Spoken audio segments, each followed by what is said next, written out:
Hello students, मेरा नाम है दीपक और स्वागत है आपका अपना चैनल एजुटेक दीपक में। आज आप लोग पढ़ने वाले हो प्रश्नावली 2.1, जिस चैप्टर का नाम है बहुपद। आइए देखते हैं कि बहुपद क्या होता है, ठीक है, और बहुपद कितने टाइप के होते हैं, उन सब के बारे में सबसे पहले हम लोग जान लेते हैं। बहुपद लिखा हुआ, बहुपद 3 टाइप के होते हैं। कितने टाइप के? 3 टाइप के, ठीक है। पहला जिसका नाम है रैखिक बहुपद, दूसरा जिसका नाम है द्विघात बहुपद और तीसरा जिसका नाम है त्रिघात बहुपद, ठीक है।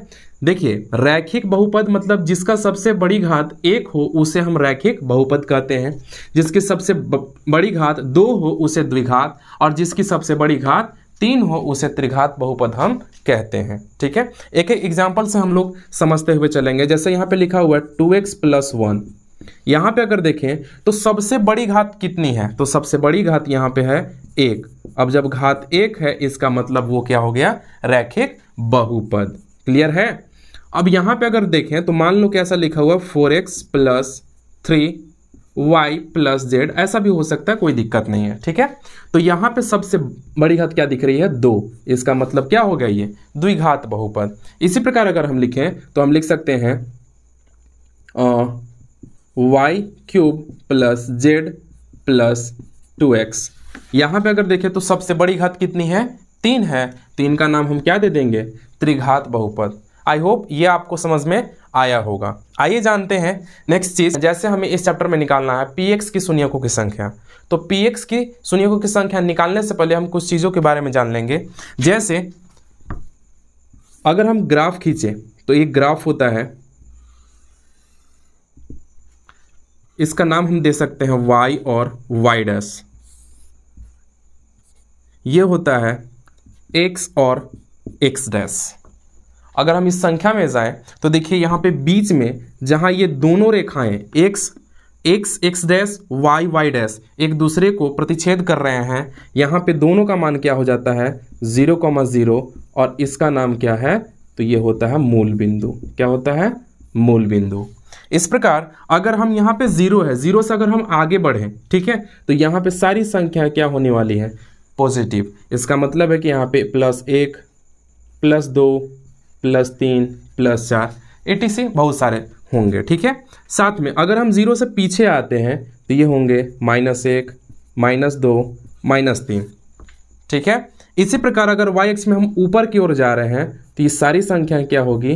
पॉजिटिव होगी। ये सारी संख्याएं नेगेटिव। ऊपर की ओर अगर जा रहे हैं तो ये होगा पॉजिटिव, यानी कि +1 +2 +3 +4 +5। इसी प्रकार अगर हम y अक्ष में ही नीचे की ओर आए तो ये होने वाला है -1 -2, मतलब ये होगा नेगेटिव। उम्मीद करते हैं कि यहाँ तक आपको समझ में आ गया। मेन पॉइंट इसमें क्या है? तो देखिए, इसमें हमें px की शून्यकों की संख्या ज्ञात करनी है। इसका मतलब है कि कोई सा भी अगर हम ऐसा ले लें तो इसका नाम क्या होता है? x', x, y और y'। कोई सा भी लाइन हम इस टाइप से खींचे हैं और x अक्ष को जितनी बार ये टेढ़ी मेढ़ी जो लाइन है, ठीक है, ये x अक्ष को जितनी बार काटेगी वही आपका px की शून्यकों की संख्या होने वाली है। जैसे अगर हम इस फिगर में देखें तो यहाँ पे 1 बार, फिर 2, फिर 3, फिर 4, जो कि यहाँ से यहाँ तक है। तो यहाँ पे px की शून्यकों की संख्या कितनी होने वाली है? 4। उम्मीद करते हैं कि यहाँ तक आपको समझ में आ गया होगा।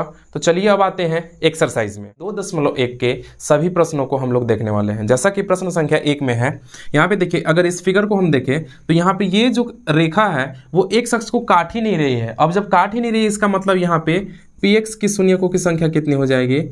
px की शून्यकों की संख्या बराबर कितनी हो जाएगी? 0। इसको हम लिख सकते हैं px = 0, ठीक है। अगली बार से हम px ही लिखेंगे। यहाँ पे अगर देखें तो देखिए, यहाँ पे x अक्ष को सिर्फ एक बार ये काट रही है, मतलब px की शून्यकों की संख्या कितनी हो जाएगी? 1। और यहाँ पे 1 2 3, तो यहाँ पे px की शून्यकों की संख्या कितनी? 3 होने वाली है। जबकि यहाँ पे अगर देखें तो यहाँ पे 1 और 1 2, तो यहाँ पे होगी px बराबर कितना? 2।